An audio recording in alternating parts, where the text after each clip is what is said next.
Diseth. How you doing? Hey, great. How are you doing? I'm fantastic. Firstly, thank you so much for joining me tonight. I really, really appreciate it. Thanks for having me. This is great. How you doing? Where are you coming from tonight? I am here in beautiful Albuquerque, New Mexico. Now, dumb question, but I'm assuming that you've been you've lived there. Did you live there any time before Better Call Saul, or is that when you moved? Actually, yeah. No, I've been here for about 13 years. Gotcha. So yeah, I was already stationed here before joining the show. But you're from Olympia, Washington originally, right? I am. That's right. Born and raised in Olympia. And what's that like? An hour something outside of Seattle? Yeah, if I remember right, it was about an hour south. I made that trip many times, but it's been a while. Were you Probably a little bit different now, but yeah. When you were young, did you like going into the city, or did you really stay around your hometown more? I did like it. My dad went to the University of Washington, and he was a big football fan. So some of my best favorite memories growing up were going up on Saturdays to catch games with him up at Husky Stadium. And no, that was great. We'd go to the university bookstore, and I could pick out whatever book I wanted, and then go get some lunch, and then go to a football game, during which I would read my book. Did you have any interest in playing football yourself? I did, yeah. I was a big athlete in school. I was a football player, and I played soccer all the way from like kindergarten through senior in high school. So up to the point, up to the point where you started getting into acting, was like sports was really your main thing.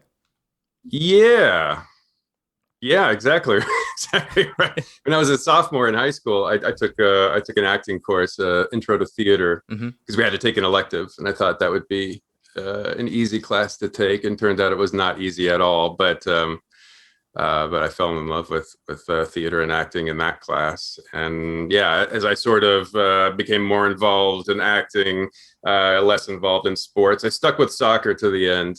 But then when I went off to college to study theater performance, I sort of let it all fall by the wayside. So you don't play any sports anymore? No, no, I can run maybe about 50 feet before I gotta stop. I'm sure there's a sport for that.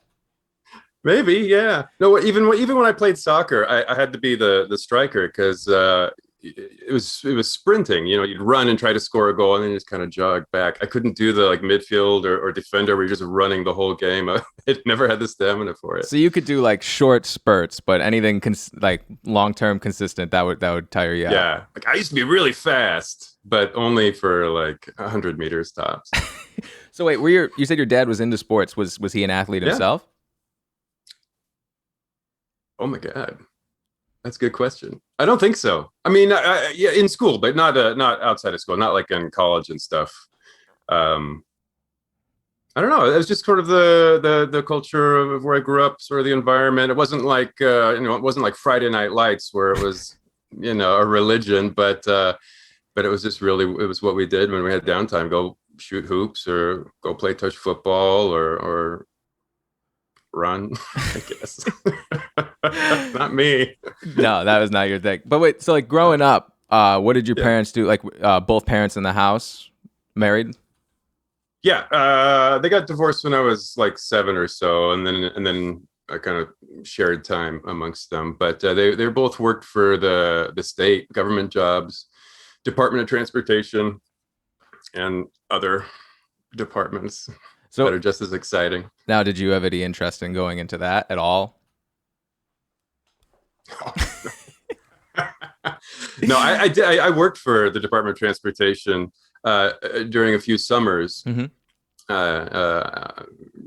between high school and college, and then between the first couple years of college, and that was that was bizarre. But no, I never had any interest in doing that long term. Gotcha. What were your other interests, like besides sports, before you got into acting as you're growing up? Anything else that was really hitting you that you're like, maybe this is something that I'm gonna do for long term? Yeah, I've been a voracious reader my whole life, and so even vividly, I was just thinking about this the other day. I vividly remember a time when I was getting into fantasy, epic fantasy books. My Hmm. friend had given me the Dragonlance series, and all I wanted to do is read these books. And on the weekends, I just wanted to hole up in my room and read. And my stepmother like forced me out of the house to go play. Like even though I didn't like have anybody to go play with on that day, but I remember I said I'm gonna go play basketball. And so I took a basketball and I had my book and I tucked it into my waistband and puffed out my shirt so she wouldn't see it. And I walked over to the school nearby and just kind of sat in the corner and hid on sitting on my basketball and reading Dragonlance. So I was very much into reading and writing. What was the kind of stuff that you were Um, writing? Sort of the same stuff, fantasy, sci-fi, horror. I've been a big horror fan my whole life. Did you ever publish it or publish No, any of your work? no, no. Not really. A few short pieces and a few poems are floating around there on the internet somewhere, but nothing big and serious yet. Have you thought about it recently? Like maybe this is something that you might, now that you might, you got your acting career sorted out. Now that you might have some a little more time now that Saul is right. Are you thinking like, Sort it out. well, you know what I Working mean. on it. Hey, I know. I think we're all sorting it out in a way. Yeah, yeah, yeah. But like now that you've got your big acting role, people know who you are. You can use your name to your advantage and publish something, and maybe your name will carry weight, and you can and get some real traction that way. Yeah, I would see that as an advantage, but not a reason to do it, right? Like, Mhm. I've been writing kind of a book for a few years now. I've been taking a very long break. I hit a wall and just sort of haven't gotten the motivation to get back into it. Although really would like to, but I never thought like I would use whatever small pull my name might possibly have to like jumpstart a career. I would focus on the story first, and then once I'm happy with that, then like maybe it would work to my advantage. But What's the story? I mean, I don't know if you want to give it away. What's the basic idea of this story? um, it's sort of You can plead the fifth. I won't be upset. yeah, I won't get into it. It's very very long, of course. But it's sort of an apocalyptic end of the world taking place during a performance of a children's theater show, Oh, sort of thing. a comedy piece. No. In some of it, Oh, yeah, there is. kind of a comedy horror. Yeah, I did that for a long time. I toured the country doing children's shows, Mhm. and so that's where I sort of got the spark of the idea. So I ran with that.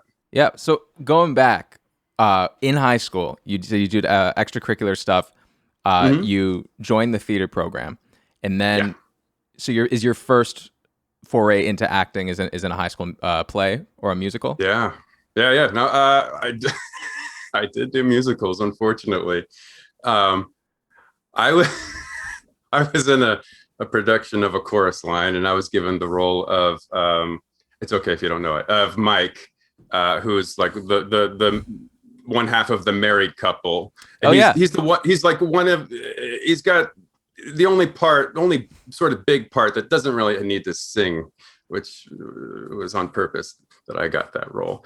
Anyway, it was wonderful and just absolutely terrible and amazing and horrendous, and that is floating on YouTube somewhere. No, I don't think anybody is tagged in it, so I don't think anybody will be able to find it unless you got a link. But oh my god, I revisited that the other day, and yeah, that was something. No, but my first time on stage was playing Dr. Bradley in The Man Who Came to Dinner. Hmm. Um, and it was wild. I was terrified, and I had just a brilliant time. Is that so? I don't know really much about the story, but that was a movie originally, right? And then it was converted into a play, or is it vice versa? I think it was. God, it's been so long. I should have looked this up. I think it was a play first, Okay. and then they made a movie out of it. Um, and it's a very famous playwright duo that wrote it. I can't remember off the top of my head. But yeah, I'm almost positive it was a play first. So were you doing any acting on the side outside of high school? Any professional work at that time, or is it just No, extracurricular? Curricular. a very small amount. There was not a whole lot of theater in Olympia. There was one semi-pro company called Harlequin Productions, and they put on some great stuff. And my girlfriend at the time worked with them a lot. And I think I did a couple really tiny things with them, like helping out. Like somebody dropped out, or somebody had to go. There was like a family emergency or something, so I stepped in for a few nights. But mostly it was school, only because I was also doing sports at the time, so it was hard to do anything more. When did that swap happen? Yeah. Where it was, you said you're doing acting and sports.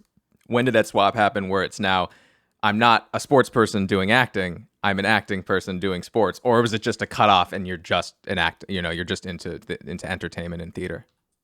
Yeah, wow. I guess it was probably my junior year of high school, because the way it worked was we would do a play in the fall and a musical in the spring. And football was in the fall, and those conflicted, and I had to make a choice. Like, do I want to do a play? I forget what it was, The Diviners or something, or do I want to play football? And I was like, I'd rather do a play. So it was when I made that choice, when it sort of started happening. And then I stuck with soccer in the spring. Well, I guess there was fall, winter. This is not very interesting. But it was about my junior year of high school. I just had to make a choice, and I did, and I haven't looked back. And then you ended up, how did you get from that point to, you ended up going to Chapman University for acting. So how did that go from sports are done, now I'm an actor, and now I'm fully pursuing this. This isn't just a high school, hobby. Boy, this is, I didn't know where to go or what to do. And to be perfectly frank, I wasn't ready for college. I wasn't ready to really pursue acting or anything. I just wasn't in the headspace. And I think a lot of times, a lot of kids sort of get told that that's the next step and that's what you got to do. And for many folks like me, we need a year or two to figure out what we want to do first. Otherwise, it's just a waste of money. So I went to Chapman because my friend who was in the theater department in high school, she went there the year before me to do broadcast journalism and was talking about how great it was. And I was like, okay, I'll go there. And it turned out to be amazing. Like the theater, Chapman is mostly known for its film program, which is incredible. But they have a really amazing theater department there as well. So I was very lucky to learn from some of the best in the business. But then after 2 years, I just realized, I'm just throwing money down the toilet. I'm just not ready for this. So I took some time off. And then when I was ready for it, when I wanted to do it, when I knew what I wanted to do, and I was passionate about doing it and about learning, I went back to school, and it was great. So it was 2 years and then time off, and then you ended up going back? Yeah. How much time in between? It was only about, I think about 2 years. Gotcha. Okay, so about 6 years. 6 years total from start to finish. Yeah, I was the old man in my graduating class, but not like really old man. just a couple years. Just a couple years older than everybody. It can always be worse than a couple years. Yeah. So now, what are you doing to support yourself throughout this time? You said you worked at the government at some point, but you said that was before college, right? Yeah. I'm not entirely sure of the timeline. It was during college. I did summers, just really weird stuff. I don't know how I got paid for this, but I had this job 2 summers in a row. 'Cause I did it once by myself, and then I did it with my stepbrother the next year. But we were doing a survey where we would travel to all the different rest areas in Washington State. And we would put on our little vests, and we'd sit in lawn chairs and just count the number of times people went into the bathroom. What? That was it. Just a little clicker. I guess maybe they were seeing like which rest areas get used the most, and like which ones they can close or deserve renovating first. But I mean, just imagine stopping at a rest area and just seeing me sitting in a lawn chair, clicking, staring at the bathroom door. It was the weirdest job ever, and probably the most lucrative job I ever had to. I mean, so are you sitting like now, like the men's room and the women's room? Are you just looking for like the gross like population that goes towards either, or are you going like three into the men's room, two into the women's room? You're getting into the science of it, the geometry. Yeah, this was a big deal. We would scope it out. We'd have to find a place where we could sit and see both the men's and the women's room. And then a lot of times there's, bathrooms on like the north side and then bathrooms on the south side. So my partner or my brother would have to be on the far side. And then so we would both be watching. Yeah. I picture it's like some poor lady comes out of the bathroom and you're just sitting there. Excuse me, ma'am. Did you can you tell us about your experience in the bathroom, please? How much water did you use? Did you wash your hands? Was this a number one or number two situation? God. And what's even worse is that in order to get the best view, sometimes I had to be like 75 yards out. So there's this vast open like grass yard field, and there's just one person sitting way far away, just staring towards the bathroom. Oh yeah, I can't imagine how many people have freaked out that summer. You're just especially in those like small rest areas, like way out of the way in the middle of nowhere. Oh yeah, where only like one or two people come a day, and then it's just me. It's like, damn, I hope this. I try to be pleasant. I try to just smile or just not engage at all. You're not from Listen like to 70, my audiobooks. You're not 70 feet away going like, ma'am, did you wash your hands? Yeah. Fortunately, I didn't have to talk to anybody. Like it was just a head count. I didn't have to suss out how much water was spent inside. So, gosh, yeah, that was weird. You're doing that job. Yeah. Did you move to Oregon just to go to college, or did you move there and then decide? No, I moved there for college. I was in so in that time between Chapman and where I eventually graduated from, Southern Oregon University. In the time between, I was in Seattle, maintaining my student status, so I didn't have to pay back my loans by taking some online courses. Mm-hmm. Some of the best classes ever, like the history of rock and roll, and it was great.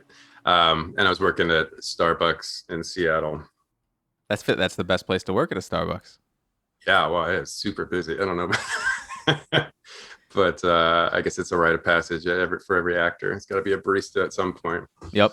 But then when I decided to go back to school, I specifically chose Southern Oregon because of its proximity to the Oregon Shakespeare Festival, just right down the street. I thought there would be a lot of interaction between the students and the professionals. And there was not a lot, not nearly as much as I thought there would be. But so that's when I moved. That's when I first moved to Oregon. Okay, and then when did you first land your first paid acting gig? Gosh. Well, so I graduated from Oregon, and then I moved to New York. And that was hard. That was rough. I got a job. I got a job doing a play in a barn in upstate New York. Wait, what part of upstate? Man, can you remember how many? Is there a place called New Lebanon? That's in my brain. Probably. The only reason I'm technically originally from Central New York, which is like 5 hours north of the city. Okay. And we have a bunch of weird theater companies. So I was like, what are the odds? It was literally called, I'm going to look it up right now. It's literally called the Theater Barn. The theater in New Lebanon, New York. Yeah, I was right about that. And New York has like the strange. We have a Paris. I guess we have New Lebanon. I think we have an Israel, New York. There's like I don't know who the hell named. All sorts of fun stuff. I'm not sure where that is, but I think it's right on the border of something or other, Massachusetts. Mm-hmm. Anyway, yeah, that was interesting. That was my first I guess paid gig. Everyone didn't pay very much, but. And then my next thing after that was the national tour of the kids show that I was talking about, and that was my first like steady paycheck acting. How long were you on tour? Like money that you could live off of. It was about 2 years. Mm-hmm. About 2 years, and that's where I met my wife. We were in the same touring group. She's an actor as well. So what year is this? Oh God, I should have looked through my biography before talking to you. 2007, 8, 9, right around there. So we ended up moving when we stopped touring, we moved to New Mexico in 2009. So, And that's just kind of fortuitous, I think, in the long run now, isn't it? To end up what's that? in New Mexico. Yeah, it's amazing. My wife is from here. She grew up in Santa Fe and went to University of New Mexico here in Albuquerque. And when we decided we wanted to be done touring, we wanted to be somewhere instead of driving everywhere all day, every day.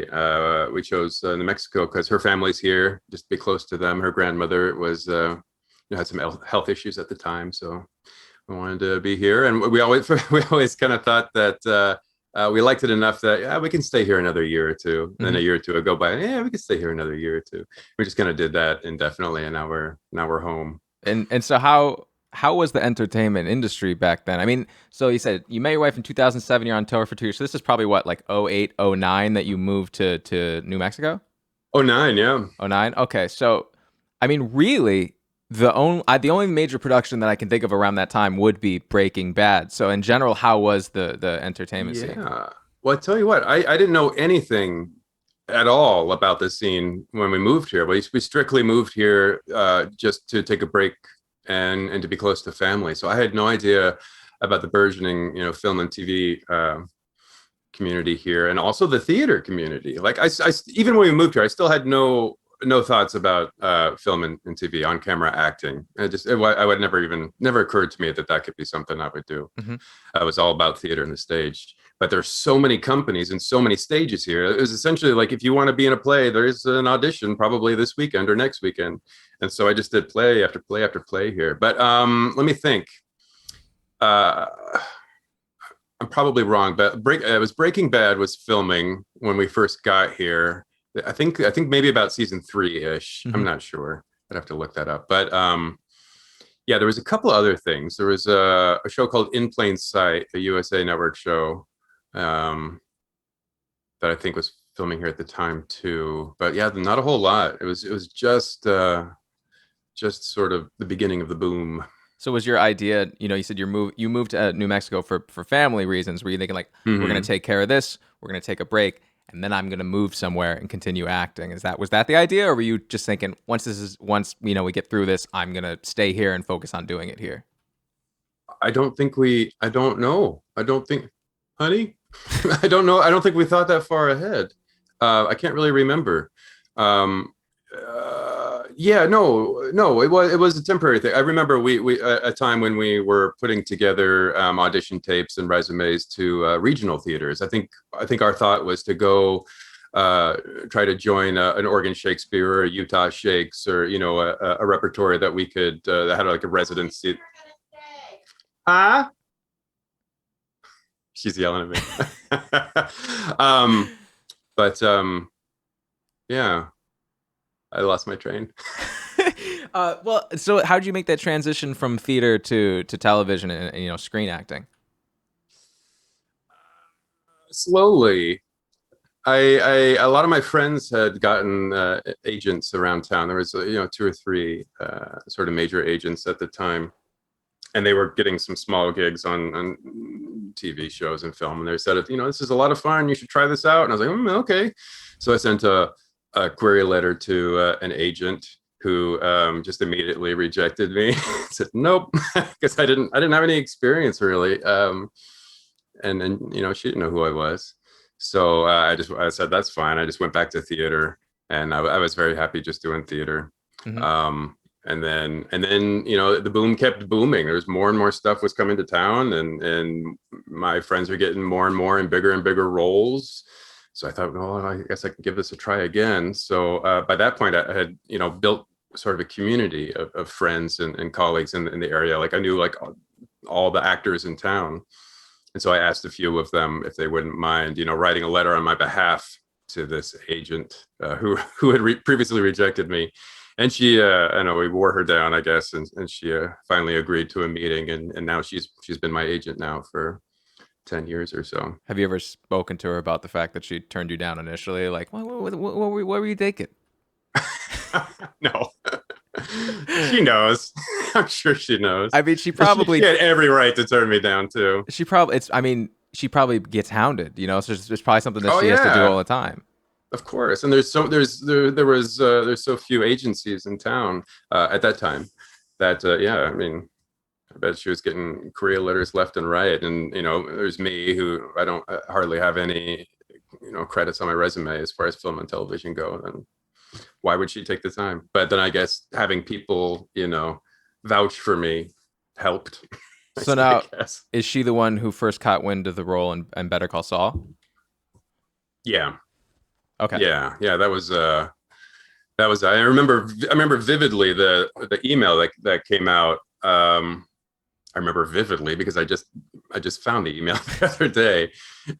It was she sent out an email like they're getting ready to film the show called Just Call Saul. We don't know anything about it. We don't know if it's a half hour, a drama, a comedy. We don't know, but they're going to start casting soon. So keep your eyes open. Because at that time nobody knew anything about it. Yeah. I remember thinking that it was going to be a half-hour comedy series. I remember hearing Uh, that back in the day that it was going to be like, I think it was going to be on like HBO or something at one point, and it was just going to be like yeah, like they have like a court case every episode, and he does the court case, then that's it, and then it's like it's not yeah, a series in the just a same way. sort of sort of a procedural episodic thing. Yeah, so and it was, and then the series of auditions came through audition notices, and one of them was for prosecutor, who was recurring for just 2 episodes. And I auditioned for that, and I got it. And then it really was only supposed to be those, those first couple episodes, the petty with the prior, and then the next episode in the bathroom, um, uh, where he's yelling at me about a case, and I'm completely thinking it's the different case, or it's some misunderstanding in the bathroom. That was supposed to be it. Mm-hmm.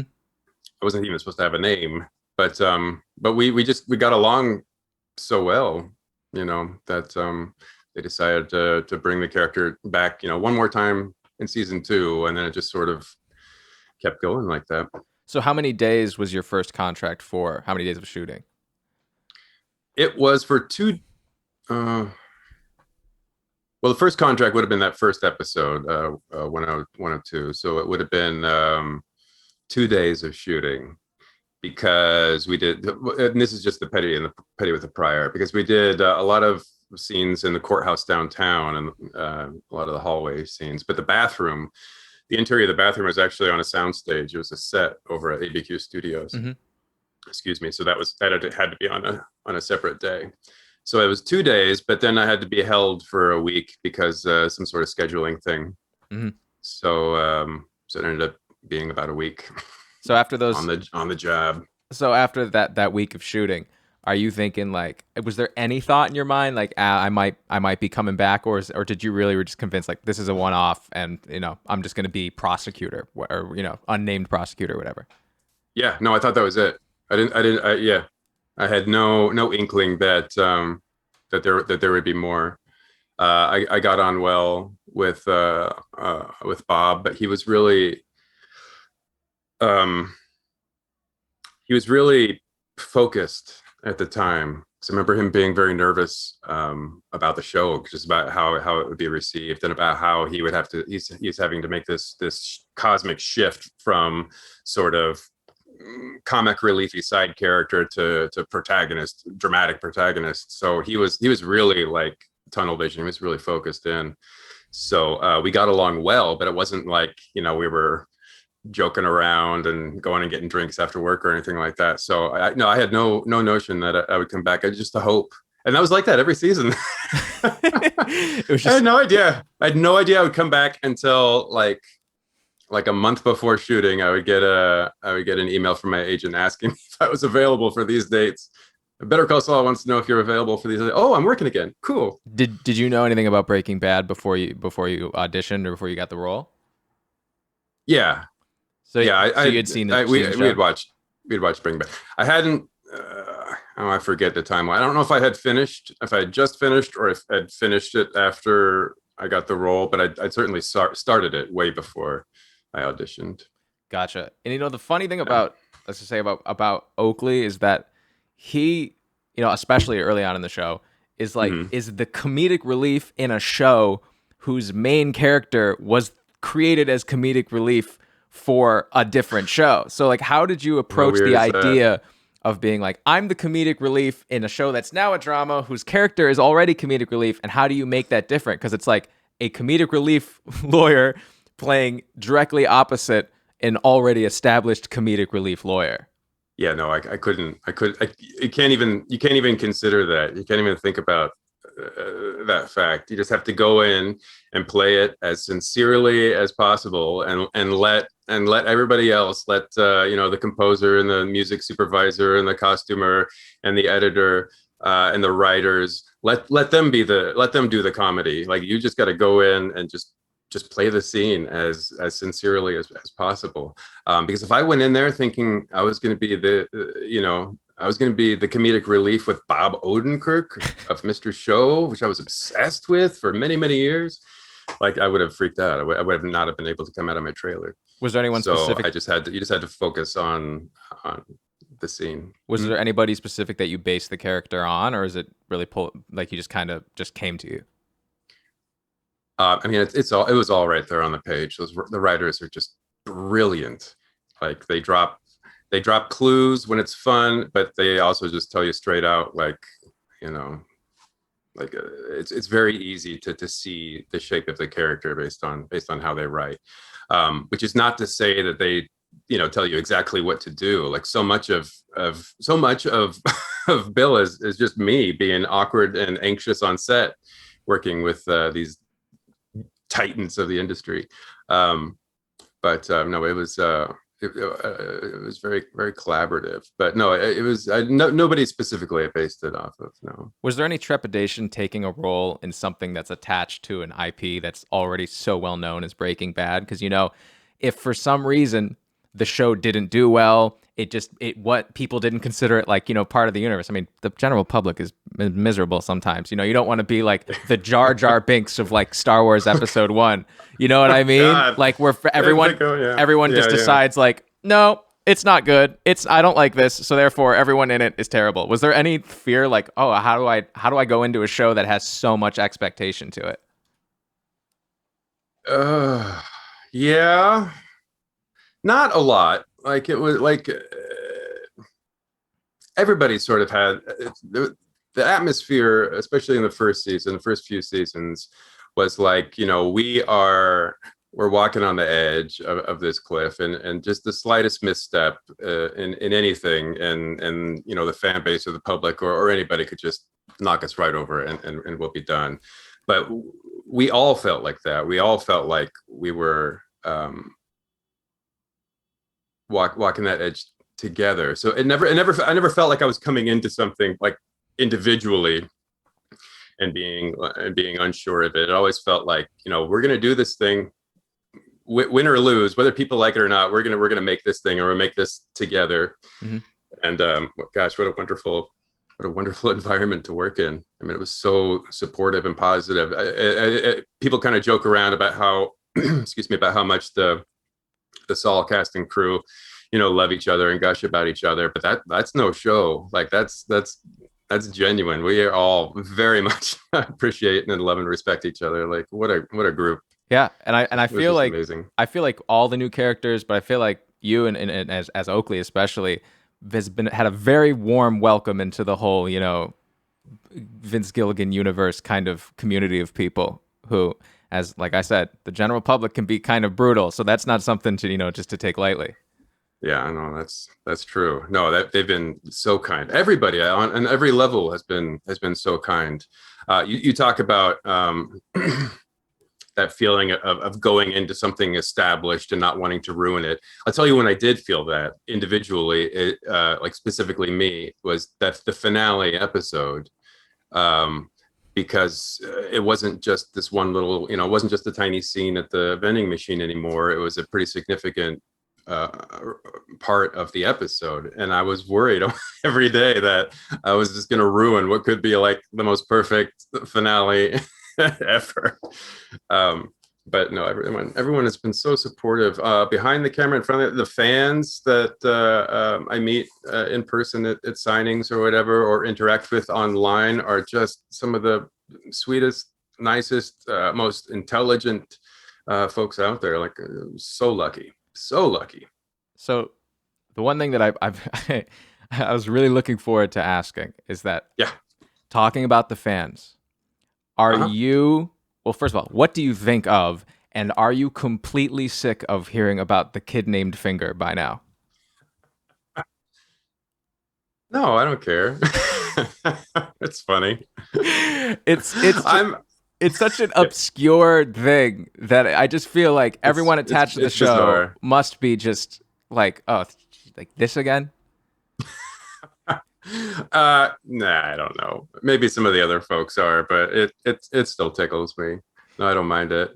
Um, yeah, I'm not super online, so I don't know all of the all the in jokes and the memes and stuff. But I try to look them up as often as I can. So I've seen that one and the whole the One Piece and all that jazz. But Well, that actually um, that helps me transfer to this. oh, good. So one thing I like to do on this show is that I scout questions from fans of the guests. Uh-huh. And I always go on Reddit. I give a prompt. I say, this person's coming on the show. What would you like to know? Sort of like a mini Reddit Ask Me Anything. So I have some questions here from Better Call Saul fans on r/Better Call Saul. And if you don't mind answering some of these, for better or for worse, these are not my own questions. And I had to sort through, let me clarify. I had to sort through probably 40 of them that were either just, to be honest, fully just praise of you and as your character, just Oh, like that's saying how great sweet. it was. Oh, But they're not questions, so they got right. trashed. So that doesn't. Yeah. But they are Thank still, you. yeah, to all those people. I'll send you the link. You can see all that. I swear there's a ton of comments that were just like amazing, amazing character. Peter's great. Then Oh. there was Then. a bunch that were just degenerative jokes, mostly just quoting the show. I think 3 of them just said Peter with a prior and nothing else. I've seen that. I've But seen that. within those that C, we got some We got very some. interesting questions. So this first one comes All from right. Specialist White 909, and they said, "How did you find out that you were going to play such a big role in the last episode?" It was a big old surprise. Okay, listen. It turns out, in the end, the lesson I've learned. It turns out that I could have just asked somebody, and they would have told me. Like I always felt from the beginning, everything was very secretive, and I would get my script, and it would just be my scene, and the rest would be all blacked out. Like I had to sign NDAs every other day, and shred everything. So I always felt weird about like asking the writers or the producers for more information or context about an episode or scenes, um, because I didn't want to put them in a position where they had to tell me like I'm not allowed to tell you anything. And also, it never really mattered that much because Bill kind of existed in sort of a vacuum, like his own separate world. He didn't really need to know what else was going on in the rest of the show. Mm-hmm. But then in season 6, like I found out, I think it was it from my agent. How was it first? It might have been from my agent asking if I was available for these days. It was a much bigger, span of days than I was normally used to, which was the first clue that I was going to be working a lot. And then also, I was doing episode 611. I'm not in it, but like my ad is on like a bus bench for William Oakley and Associates. So I was taking the photograph for that at the studio, and Tom Schnauz, the director of that episode, came in just to check on things and say hi. And we were talking, and he just kept like being mysterious about how like, oh, it's gonna pay off, like, oh yeah, we got something big planned. And and and me being me, I just said, oh, okay, cool. And I realized now that I probably could have just said, oh, can you tell me what that is? Because I don't know anything. I think everybody assumed that I already knew that somebody had talked to me. Everybody thought somebody else had talked to me. So no, and then I got the email, yeah, about which days I can work, and then I got the script. Actually, no, I just got I got a scene because we had to film that airplane scene very early, Mm-hmm. because it turns out there's very few fuselage sets that are good in the area to film on. and one of them was traveling from like LA to like Miami or something, and we had like one day to film it, to sort of hijack it in Albuquerque. So we did that like 2 months before filming the rest of the episode. So that was very early. So I got the scene for that, just for the script, just for that scene, which is in the middle of the episode. And it was the first time I was like, no, I really do need more context. I have no idea what I'm saying or what I'm talking about. Like what's going on? So I very like sheepishly walked up to one of the producers. I think it was Jen Carroll, who's one of my favorite humans. And I said, I don't, it's okay if you say no, but I was wondering if I could read more of the script, or if somebody could just like, call me and tell me about it. You're very coy about it. Yeah, like you could just like let me look at it for 5 minutes and then like take it away, like whatever you need to do. And they're like, oh, Peter, no, yeah, we'll send you a script. We thought you had one. And it was at that moment I was like, I bet I could have asked like years ago for information. Do you think they knew they're years ahead of time? Not about that specific episode, but just about, the overall arc, other stuff I was in. So then I got the full episode, and that's when I realized how much of the episode I was actually involved in. That's amazing. Okay, this next one comes from Bonnie Blue, and they said, if Oakley had to disappear and start over with a new life, what would be his best case scenario? I guess like a vacuum repairman kind of disappear kind of a situation. Yeah, boy. Like best case for him, I think no customer service, like no interaction with customers or the public. I think that would, I think that, you know what? I think he jokes in one episode about wanting to have like a labradoodle, breed labradoodles. But as much of a joke as that was, I think that he would really enjoy that. So I think that's canon, sort of like an animal sanctuary, specifically for labradoodles, but also he would accept like, like miniature donkeys or cats. My mother actually has miniature donkeys. Fun fact. Really? Miss Patricia Madonia. I was just watching the video. They're so adorable. They're the greatest. Okay, I got one more for you. This one comes from Barack Ograma. I had to keep one of these in here. Barack Ograma. And of course, they said, is the One Piece real? Yes. Yes. Sure is. Who writes that? Okay, well, thank you. Is it? I don't know. Thank you, Barack Ograma. And Peter, thank you so much for joining me tonight. You bet. Oh, this is Toby. He's made an appearance at the very end. Want to say hi? What's up, Toby? No, he doesn't want to say hi. He wants to go tear down the backdrop. I like this backdrop. It looks really good. Oh, thanks. But yeah, Peter, thank you so much for joining me tonight. I appreciate it more than you even know. Before you go, thanks for having me. Of course, anything you'd like the audience to know? Anything you want to promote? No. No, I've worked on a whole bunch of projects and none of them have release dates, so I don't know what to promote. The movies Flamin' Hot, Maggie Moore's are coming out at some point. Surrounded on Netflix, probably in the next like 2 or 3 years. Check it out. Check up as soon as I get dates, get releases. I'll post them in the description of this video, so you can all check it out. Sounds good. In the future. Peter, thank you so much. If you wouldn't mind sticking around for like one more second after I tune off, if that's okay with you. You got it. Thank you everybody for watching. I think we're live on Tuesday with Stanton Moore from the band Galactic. So I'll see you guys later.